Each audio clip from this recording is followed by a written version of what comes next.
So can you listen me?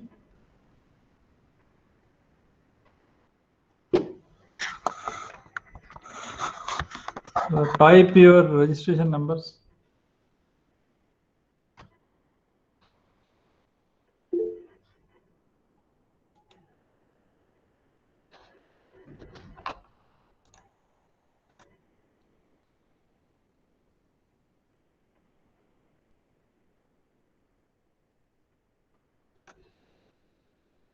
So let us first of all briefly revise what we have seen yesterday. Then we will start a new topic today that will enter you into the another domain of machine learning. Here we have seen the problem of linear regression using gradient descent. Okay, so the basic aim here is to find out the relation y is equal to f of x. Okay, where x is of this type x1, x2 up to xt. Okay, so now here the basic thing that you must understand is this gradient of the function. Now the function here that we are going to implement is a linear function. So the this function is, I will tell you what is exactly this. So y is equal to say theta 0 plus theta 1 x1 plus theta 2 x2 plus and so on up to theta say dxd. This is my model. This is my model, and my basic task is to find out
So wait for a while. My PC is hanged, so just I have to adjust my system. Just wait for a minute.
Can you listen me?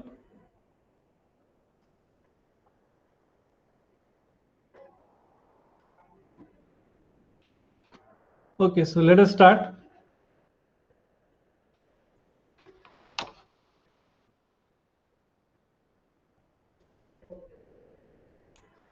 I hope you can see this PPT.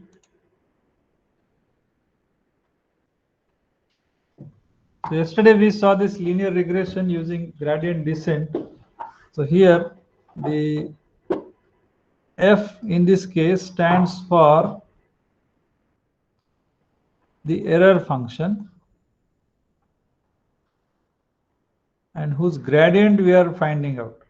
Okay, so this error function is given by say half say y minus y estimate square.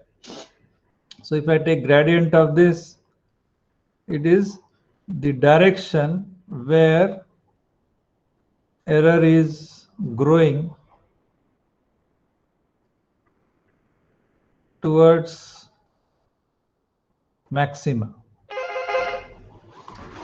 Okay, error is growing towards maxima. Hello, हाँ बोला काय मी क्लासमध्ये madam तुम्हाला call करतो हां.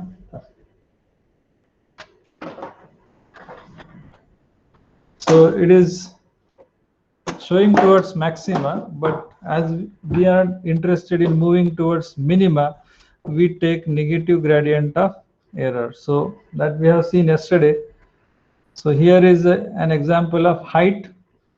So this is your height of the mountain, and which is function of the position of you where you stand. Suppose you are standing here, then height is this much. If you stand here, then height is this much, like that.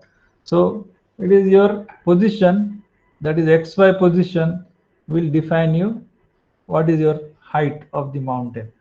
So that height of the mountain is a scalar quantity. Remember, height is not a vector quantity. Height is a scalar quantity. It is just a number. There is no direction involved.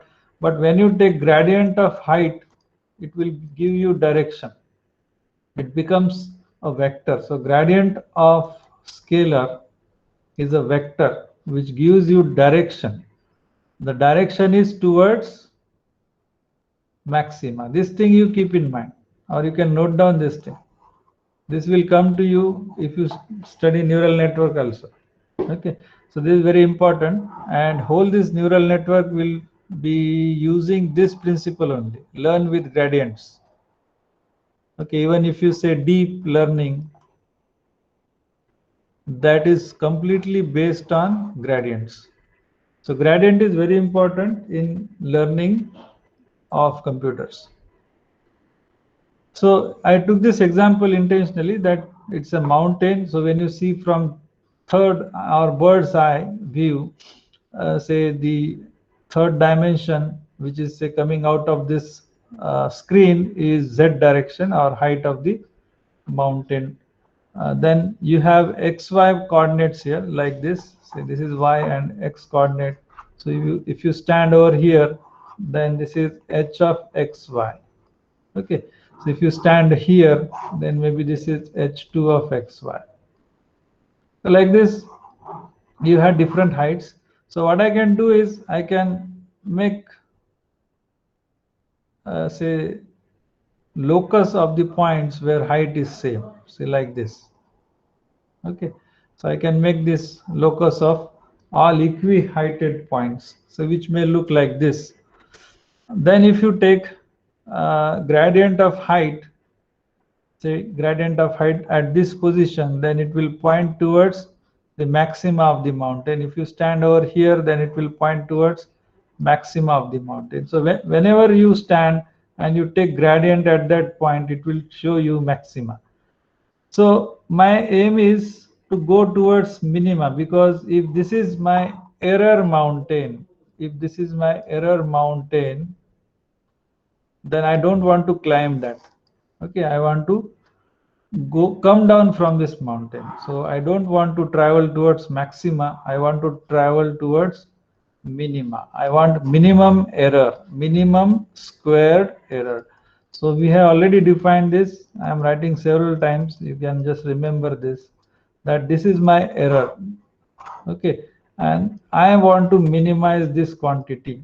I don't want to maximize. So if I take gradient of error, then it will give me maxima. So I take negative gradient of the error, so it will give me direction which is towards minima. Okay, so the same thing is shown here, that if you stand over here, then this is the maxima, go towards minima. So based on this, we derived yesterday a simple derivation.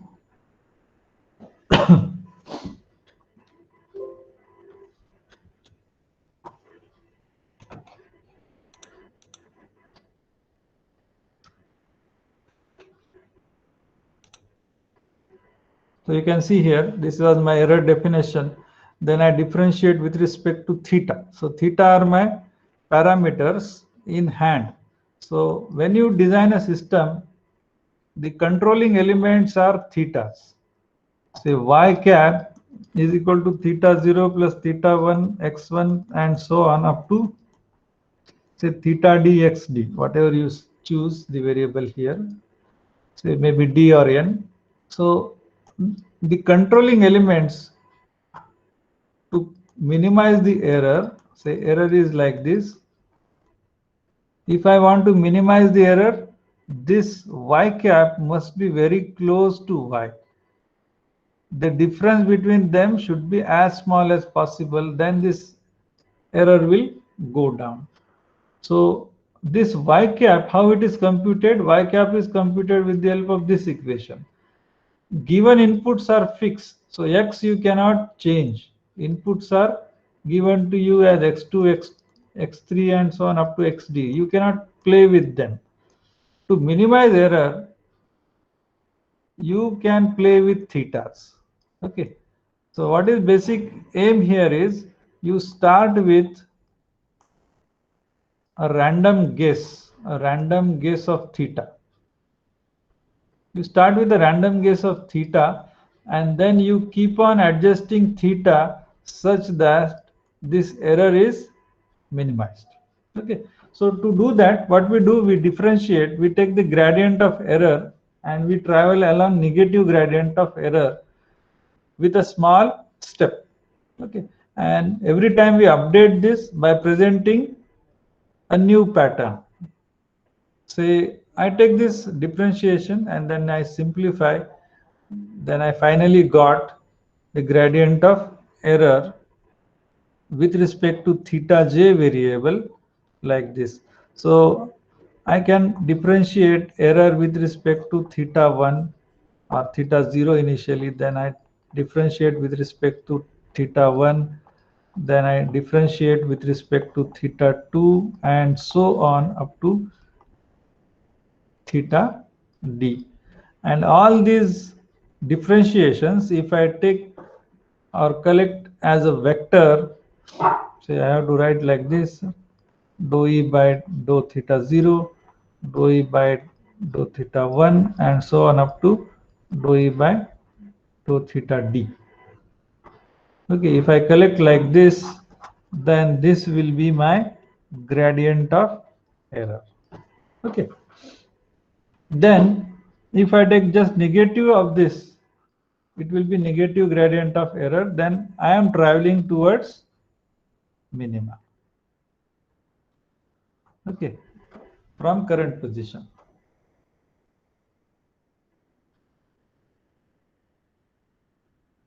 So this is the principle where I just take negative gradient after computation of all this, then I change my theta, the theta vector, by a small quantity, that is y minus y cap into x. So by this small quantity I am going to update my existing theta.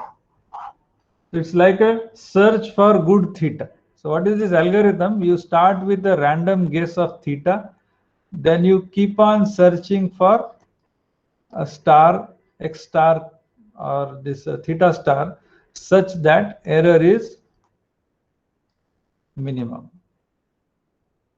Okay, so this is my simple algorithm. So I just repeat what we have seen. Just randomly start with any random guess of theta. Since I don't know solution, I just guess it. Then I set some Emax that is acceptable to me. I just accept, say, anything like 0.01 or 0.05 kind of a thing. If you have that much error, it is acceptable to me. So I just stop there. But when I will stop, I will present my system, this model, all the patterns one by one, all the input patterns one by one, and then I keep on updating theta so that this theta is such that Emax is less than 0.05. So that we have seen yesterday with one Python code. This code I will give you. You can play with this, you can modify this, and I will give you a data file which you will read and then apply to this algorithm. Okay, so here I am presenting only single input case. There is only one input and one estimation. You may try for two inputs and say a function of say x1 x2 equal to y. So this you will try to implement. Okay, so you have to just modify this little bit. So that will be a good exercise for you. I hope you are doing that linear line fitting program that I have given you already. So you have to play with that, try to understand how to read a file, how to extract data from it, and then apply it to. Yes. Yes, anybody? Somebody is talking?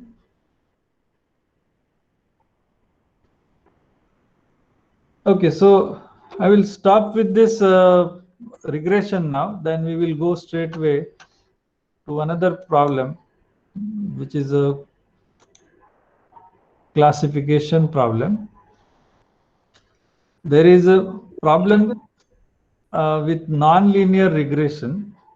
We can even study that but better is to learn that thing with the help of neural networks. So when we will study neural networks maybe next year, then we will go for nonlinear problem or nonlinear regression. Right now you try to understand this much. There are two or three more linear regressions, say lasso and also. If time permits, I will go to that later on. So time being, just try to understand linear regression, which is the base for any machine learning. Now, the another component that is important in machine learning is probability based learning, which is also called as classical learning or classical Bayesian pattern recognition or machine learning. Okay, so it will be based on the probability. You may be aware of the probability, still I can revise that. Probability is a numerical description of how likely an event is to occur or how likely it is that a proposition is true. So probability is a number between 0 and 1, where 0 indicates impossible thing and 1 indicates certainly possible thing, or it is going to happen. So probability is a number actually in the range 0 to 1. Okay. Now why it is in the range 0 to 1? So you can see here how it is defined. So probability defined as number of occurrences, say n, for a given condition, say x is equal to xi is my condition, how many times it appears in total sample space. So n times, small n times it is appearing out of the capital N times the total sample size, then this will be a fraction. This will be, say if n is equal to 0, then this will be 0. Small n can be at the most equal to capital N. So this is at the most 1. So it cannot be more than 1. So whenever you solve a problem and you see that your answer is more than 1, then definitely it is a wrong answer. Or whenever you see that your answer is negative, many times students don't care what they are calculating, they may get a negative answer. Okay, so surely that time you have to be aware that you cannot be negative. Probability must be in this range. So keep this in mind. So whenever you solve a problem in exam, so keep this thing in mind that you cannot be more than 1, you cannot be less than 0. Your answer is then wrong. Okay, so now there are two important rules in probability. Out of that, the first one is called as sum rule. There is product rule also. Sum rule, and it is also called as marginalization. So I request all of you to note down along with me. Okay, just don't leave this thing like a story. You may find difficulties in book, so I request all of you to follow me and note down along with me. So that will be a better practice. Okay, I hope you are doing that. So let us say what is sum rule. Sum rule is, you can say, it is also called as marginalization. So why it is called as marginalization? We will take one example. Now assume that this is a space. This is a space of x and y variables. X and y variables, and this has been divided in some intervals like this. So these are some intervals along x-axis, and these are some intervals along, say, y-axis. Okay, and this spread of data, say data is spread like this on this sheet. Now there are a few definitions that you should note down. Capital N is total number of samples. This capital N is total number of samples that are spread on this XY sheet. Okay, they are here. total numbers. Rj is number of samples in jth row. Rj is number of samples in jth row. So y equal to yj is the jth row. So if I take this strip, and count how many samples are falling in this strip. Okay, if I count everybody here in this strip, the number is called as Rg. So if I take, say, this strip and count how many are there, then it may be, say, some Rk or something like that. Now, there is one more term called as Ci. So what is Ci? Is the number of elements. Ci is the number of elements in ith column. Ci is the number of elements in ith column. So you can take Ci, this column, and count how many samples are falling into this. So this will be your Ci. Okay. So you can take I equal to 1, then C1. So C1 is, suppose here, say C1 is here, then how many samples are falling into this particular column? C2 is suppose here. Like that, Ci is some intermediate column. How many samples do fall into that column? So when I count Ci, I am not caring about value of y. I am just caring value of x. Say x is equal to xi, or x is equal to xi, how many samples are available, irrespective of value of y. Y can be anything. Okay. So y can be y1, y can be y2, y can be yz, or whatever you call that max number.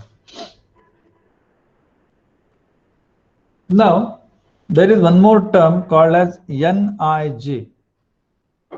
So Nij is the particular cell, where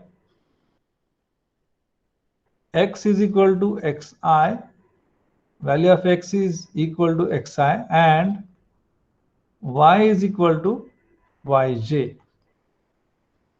Y is equal to yj. So Nij is the number of samples where x is equal to xi and y is equal to yj. So that we can write in terms of probability as say probability of x is equal to xi and y is equal to yj. So this is equal to Nij divided by n. So what is Nij? Nij, you know, it is this quantity where the number of samples are with values x is equal to xi and y is equal to yj. So these two things are satisfied by the samples which are spread over here in this cell. So divided by number of samples, N capital is number of samples. So that will give you the probability of x is equal to xi, comma, y is equal to yj. So you may write this as and, or you may write this with a semicolon. So even I can write this as and. So that is not a problem. It is one and the same thing. Now probability of x is equal to xi and y is equal to yj is Nij by n, as I said. Now what is probability of x is equal to xi? I am leaving here y. There is no y involved here. I am just interested in x is equal to xi. So how many samples out of total n samples? I repeat, how many samples out of total n samples do have value x is equal to xi? So go for x is equal to xi, this particular value, and see how many are there. Okay, so all these samples are having value x is equal to xi. So what is the total number? Total number is Ci. So Ci divided by total number of samples. So that is probability of x is equal to xi. Okay.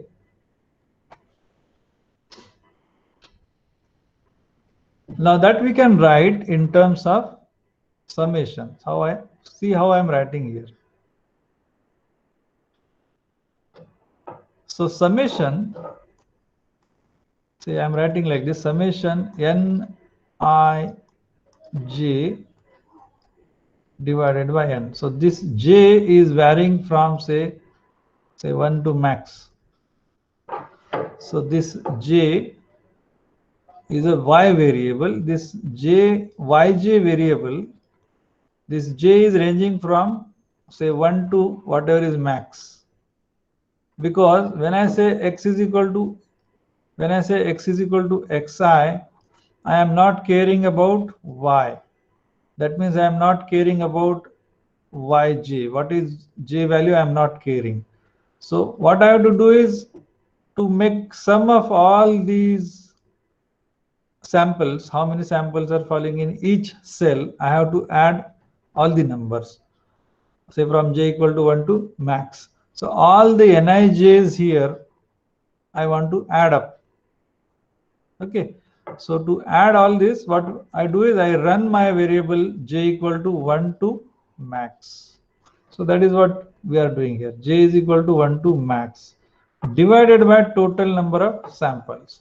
So total number of samples are n. So this is my probability of x is equal to xi. Okay. So this is very important. So if you see carefully and see this quantity, what is this quantity we have seen on the top? It is Nij by n. Nij by n is probability of x is equal to xi and y is equal to yj. So this thing I can write like this. See, probability of x is equal to xi is equal to summation j is ranging from say minimum to maximum. Probability of x is equal to xi and y is equal to yj. So what is this? Some rule is saying if you want to marginalized y. So what is marginalized here? You see here there is no y. There is no y present in this left hand side. So which variable is thrown from this probability of x and y? So when I say probability of x and y, and I want to just find out probability of x from this, I am not interested in this y, then you will use some rule, say where y is ranging from minimum to maximum. Okay, so this sum rule helps us in throwing some variables. So, or it is called as marginalization. Throwing a variable is called as marginalization. So similarly, we can go for sum rule of y. So we have seen in last slide p of x is equal to xi, that we have found out. Now, if I want to find out probability of y is equal to yj, we have with us x is equal to xi, comma, y is equal to yj. Okay. So from this, we computed probability of x is equal to xi. Now, instead of that, suppose I want to compute probability of y is equal to yj. Y is equal to yj, then I want to marginalize x in this case. Which variable I am throwing now is variable y. So that is called as marginalization of which variable we are throwing. It is the variable x. So it is called as marginalization of x. Okay. So now just see here. If I'm interested in only y, then I should take into help, I should take into account this particular quantity Rg. I am not interested in value of x now. I am interested in value of particular value of y.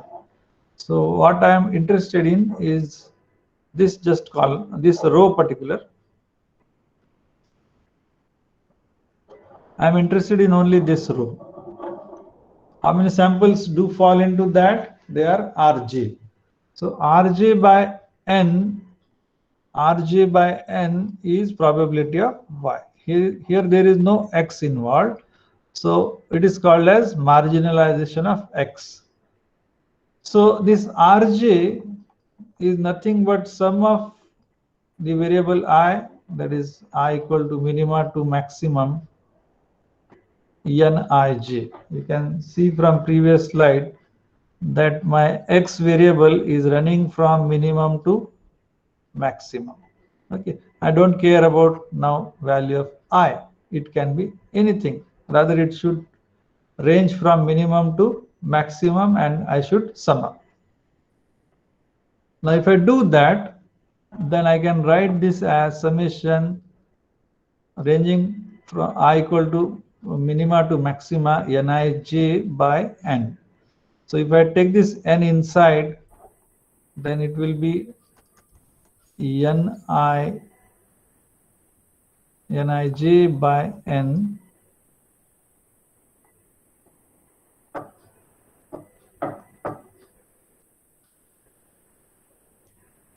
So Nij by n, and this particular quantity is nothing but probability of x equal to xi and y equal to yj. So which we have seen in the beginning. So this is the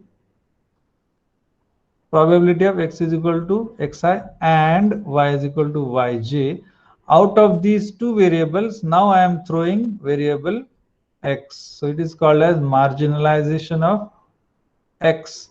Okay, so how you can do that? You just take all possible values of I and sum the probabilities. So probability here is getting sum. So here you are using sum. So this is called as sum rule. So this will help us in future. So note down this rule. There is second rule that is called as product rule. This is based on your conditional probability. So what is conditional probability? Now here, instead of writing probability x is equal to xi, comma y is equal to yj, now see I am writing here with a vertical bar. So this has a special meaning that you must satisfy this condition first. Okay. So before you talk about any probability, you must satisfy this condition. Then you talk about this side.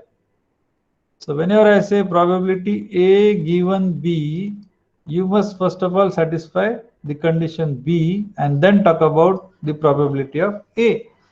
So that is called as conditional probability. Okay. So if I write like this, probability of x is equal to xi given that y is equal to yj, if that is the thing I want, then I come to my diagram here. First of all, I will satisfy this y is equal to yj. That means if I choose this particular condition, my zone of interest is now only these many samples. I am not talking about complete space. Okay, try to understand this.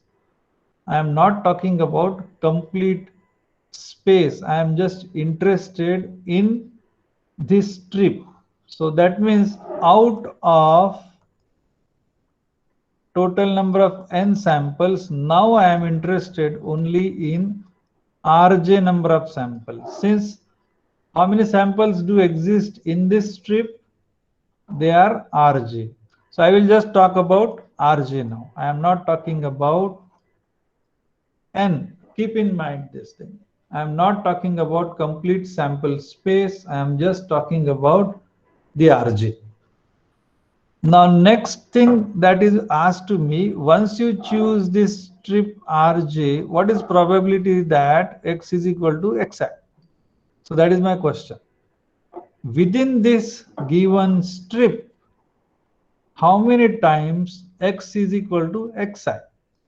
So then you have to search for where is this X is equal to Xi. So this is the zone where X is equal to Xi. Now, if I satisfy this X is equal to Xi, so how many samples do satisfy this particular condition is Nij. So Nij divided by, now see this is important, Nij divided by Rj. Now I am not writing N, I am writing here Rj since I am just interested in this strip. I repeat, earlier I used to write X is equal to Xi, comma, Y is equal to Yj. Then I was writing Nij by N because I am interested in complete sample space. Now instead of that I am writing probability X is equal to Xi given that. So this vertical line is important. Y is equal to Yj. So once you write this vertical bar, your domain is squeezed from N samples to Rj samples. So I am just interested in Rj. So I will divide Nij by Rj. That's it. Okay, so this will be my conditional probability. Okay, so we will stop here. We will see next time this product rule and with some example. Okay, so let us stop here. Sir, will you share the PPTs? Yes, I am going to share, but my observation is if I share, then you stop attending. So will you do that? Yes, sir. Are you going to attend the class or you will do your own? What is your idea?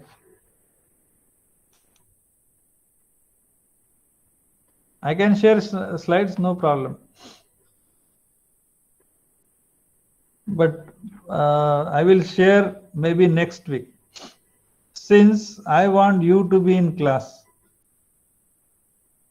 my feeling is that if you don't attend the class, then you will find difficulties in further study, particularly for this subject. Initial understanding is very important in this subject, then you can start learning on your own. The basic thing is you must understand this simple concept or you must revise all this.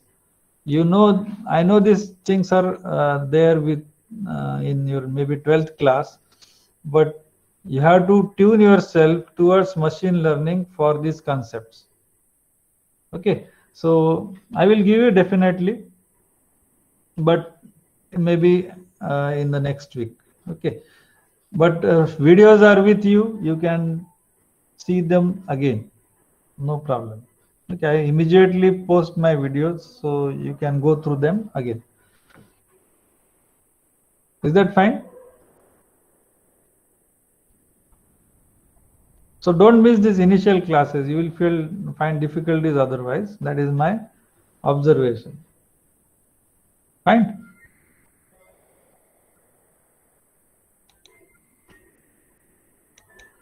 Okay then. See you.